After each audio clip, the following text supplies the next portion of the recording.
So today we will discuss a question, the topic from similarity. In this question, first of all we will read this question. Prove that the line segment joining the midpoint of the side of a triangle from four triangles, each of which is similar to the original triangle.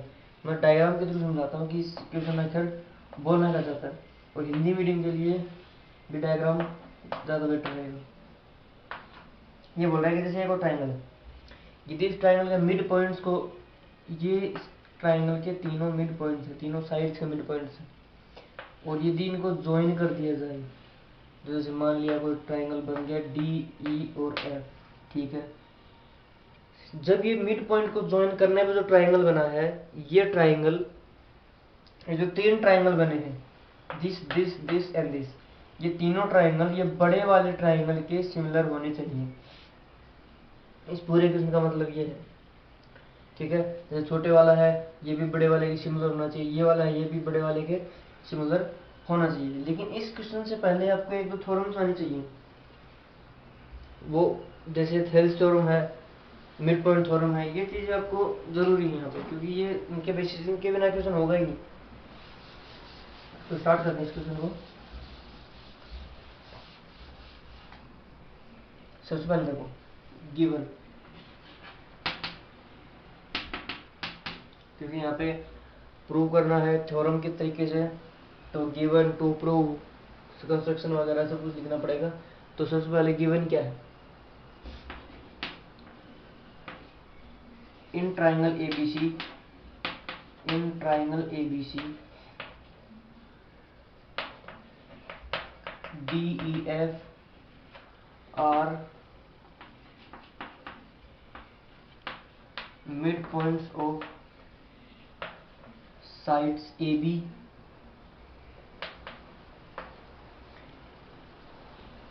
यहाँ पे respectively लिखना पड़ेगा।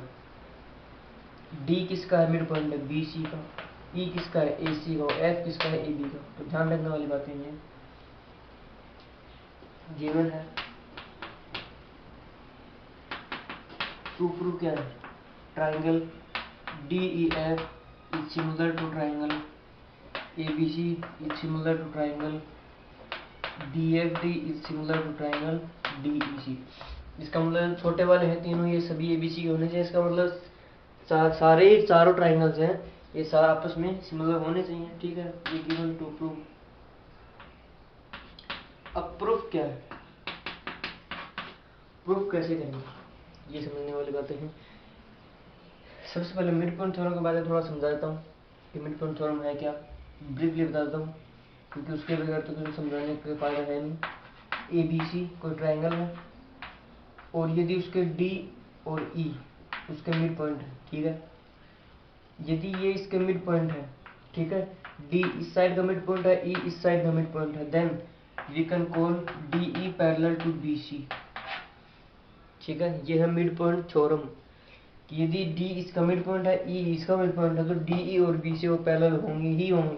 इसका converse theorem भी है यही, इसका converse भी है। यदि किसी ट्राइंगल में DE parallel to BC given है कि DE और BC पहले से अपन को पता है कि पैरेलल है, देन D इसका मिड पॉइंट हो जाएगा, E इसका मिड पॉइंट हो जाएगा।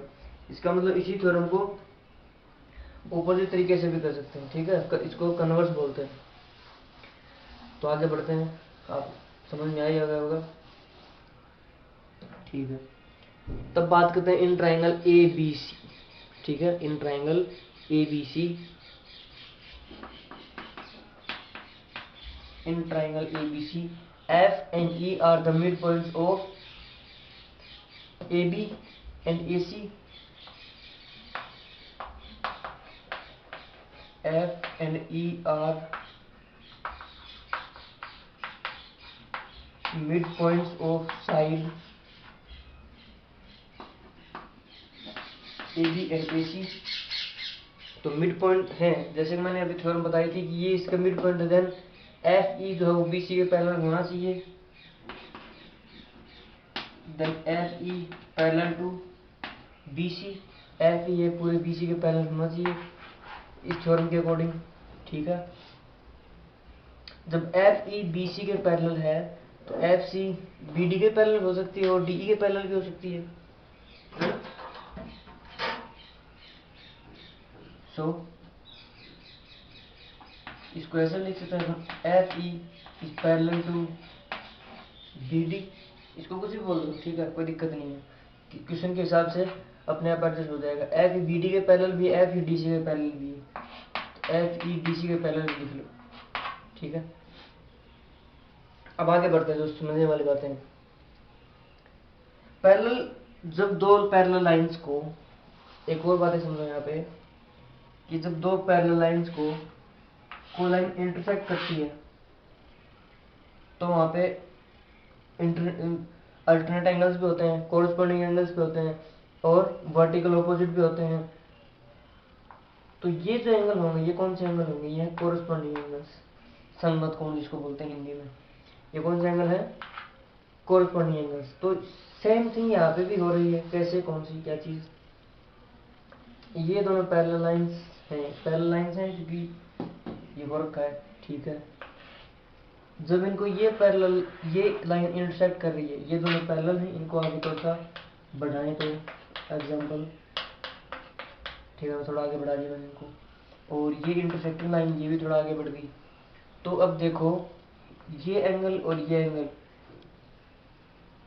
ये एंगल और ये एंगल क्या कोरस्पॉन्डिंग नहीं है? बिल्कुल कोरस्पॉन्डिंग एंगल है ये। और दूसरे वे में, पहले यदि इस ट्राइंगल और इस ट्राइंगल की बात करें, सिमिलरिटी पहले ए एफ ई की तो बात कर रहे हैं सबसे पहले, ए बी और ए सी। तो इसका एंगल ये इसके पैरेलल हो गया और ये इसके इक्वल हो गया। क्यों इक्वल क्यों हो गया? क्योंकि F E parallel B D, F E parallel B D और F E parallel C D या फिर F E parallel B C, कोई बात नहीं, एक ही बात है। तो ये एंगल इसके इक्वल हो गया, ये एंगल इसके इक्वल हो गया। क्यों? क्यों दोनों पैरेलल लाइंस थी, दोनों पैरेलल लाइंस थी, इनको इंटरसेक्ट लाइन कर रही है। तो इधर ये कोरस्पॉन्डिंग, इधर ये कोरस्पॉन्डिंग, ठीक है, दोनों इक्वल हो गए। ये एंगल इसके, ये एंगल इसके इक्वल हो गया, ठीक है। अब आगे देखते हैं, इनमें भी सिमिलरिटी का चेक करते हैं कि सिमिलरिटी, इसको थोड़ा मिटाना पड़ेगा क्वेश्चन को।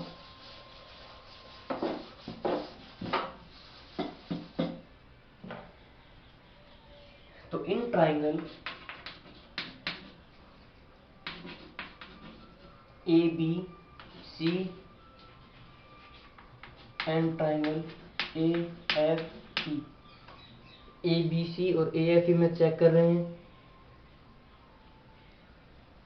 तो यहाँ पे लिख देते हैं कि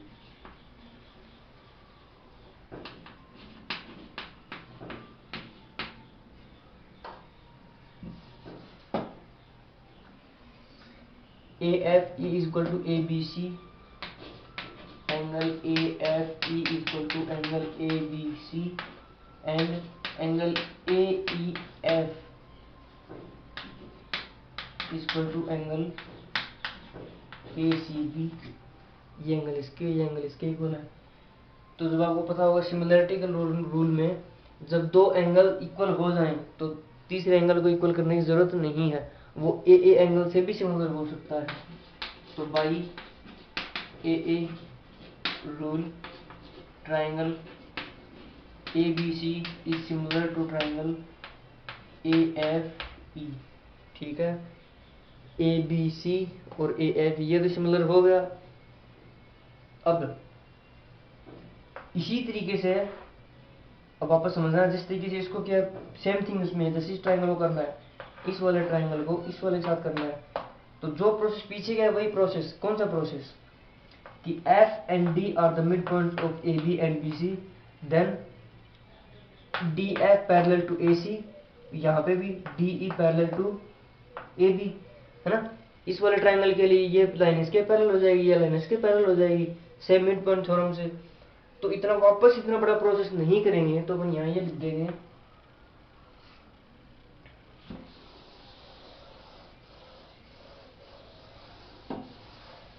तो यहाँ पे ये लिख देंगे similarly triangle BFD is similar to triangle BAC। यहाँ पे ABC नहीं लिखना है, ध्यान देने वाली बात है। सिमिलरिटी में सिर्फ कॉरस्पॉन्डिंग एंगल पे ही चलेंगे। यदि F इक्वल A के है, जैसे B एंगल किसके इक्वल है, यहाँ पे B तो खुद के इक्वल है। जैसे ये वाला एंगल है, ये किसके इक्वल है, इसके इक्वल है। और इधर ये वाला किसके इक्वल है, इसके इक्वल। तो यही तरीके से काम करना पड़ेगा।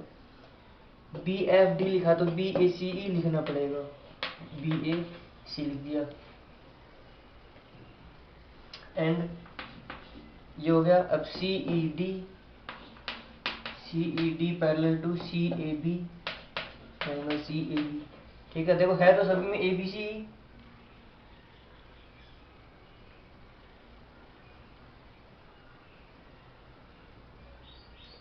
BFD एंड BAC, ठीक है।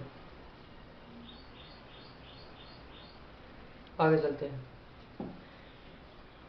ये तीनों ट्रायंगल तो बड़े वाले सिमिलर हो गए, ठीक है। अब बीच वाला ट्रायंगल, इसकी बात करते हैं। इसको ध्यान से समझना कि बीच वाला जो ट्रायंगल है, जो DEF जो है, ये सिमिलर कैसे हो सकता है। सोचो, देखो मैंने क्या बोला था, जैसे अभी ये चीजें लिखी थी, ये काम आएंगी। FE पैरेलल BD, ठीक है, FE पैरेलल BD एंड यदि FE BD के पैरेलल हुआ है, तो इस ट्रायंगल में कहीं ना कहीं पे तो DE पैरेलल BF भी है ही। DE पैरेलल BF है, नहीं है? DE पैरेलल BF, क्योंकि ये पैरेलल हुए हैं तभी तो मिड पॉइंट है, और मिड पैरेलल हैं ये, क्योंकि फ्रॉम मिड पॉइंट थ्योरम। यहाँ पे लिख देंगे मिड पॉइंट थ्योरम। कंफ्यूजन नहीं है कि मैंने कहाँ पे किया था, कहाँ पे नहीं किया था, क्योंकि ऑब्वियसली पैरेलल हैं, मिड पॉइंट है, इसलिए पैरेलल भी ये हैं, ठीक है। FE पैरेलल BD, ये इसके पैरेलल, ये इसके parallel. Then BDEF is a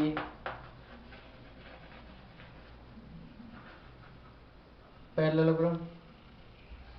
BDEF parallelogram हुआ नहीं हुआ, क्योंकि ये इसके पैरेलल है, ये इसके पैरेलल है। और आपको पता है कि पैरेललोग्राम में अपोजिट एंगल्स क्या होते हैं, एक दूसरे के इक्वल होते हैं। So angle B equal to angle E, complete तो नहीं लिखेंगे, थोड़ा टुकड़ों में लिखना पड़ेगा।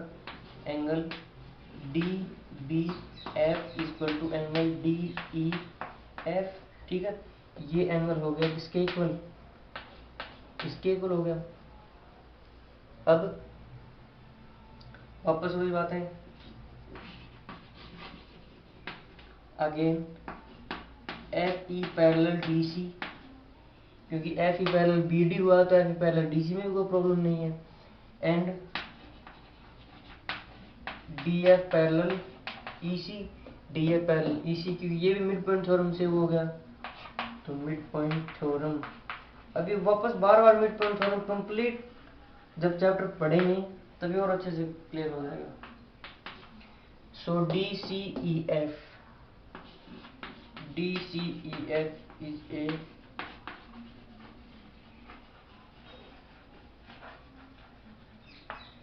पैरेललोग्राम। DCEF पैरेललोग्राम, तो ये एंगल इसके इक्वल, ये एंगल इसके इक्वल, तो ये कौन सा एंगल हो गया, angle DCE equal to angle EFD, ठीक है। अब इनमें सिमिलरिटी चेक करेंगे, छोटे वाले में और बड़े वाले में। In triangle DEF and triangle ABC, तो पहला तो कौन सा angle, DBF equal to DBC, DBF equal to angle DEC and DCE equal to EFD, DCE equal to angle EFD।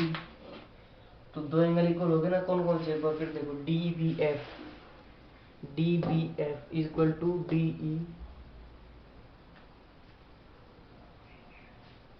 DBF equal to DE F, ठीक है, and D C E equal to E F D. ये angle हो गया इसके equal, ये angle हो गया इसके इक्वल। इसका मतलब बड़े वाले ट्रायंगल के दो एंगल इस वाले दो एंगल के इक्वल हो गए, नहीं हो गए? So by A rule, triangle DEF is similar to triangle ABC, ठीक है।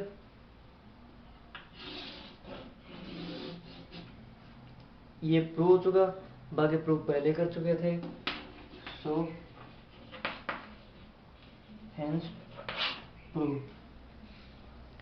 So thank you very much।